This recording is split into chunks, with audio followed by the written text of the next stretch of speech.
ও আবার এসেছে। চুপচাপ দাঁড়িয়ে থাক। এই, আমাকে একটা হেল্প করবা? কি হেল্প? তোমাদের মধ্যে আমি কাকে দেখে ক্রাশ খেয়েছি সেটা একটু বলো না।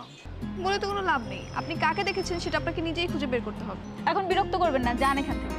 হ্যাঁ, এই চল তো সামনে গিয়ে রিক্সা পাবো। আহা, বলে দিলেই তো হয়।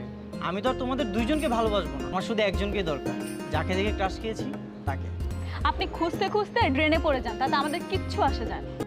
চল দোস্ত।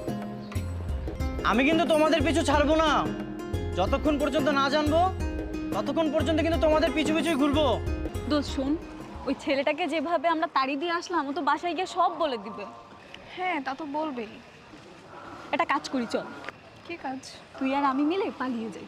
আরে না না, পালানো যাবে না। কিছুদিন আগে নিউজ দেখিস না, একটা মেয়ে আরেকটা মেয়েকে বিয়ে করতে চায়। আমাদেরকেও মানুষ এরকম উল্টাপাল্টা ভাববে। ঠিক বলেছিস, তাহলে এখন কি করব? কি আর করবি, বাসা গিয়ে দু একটা মার খা।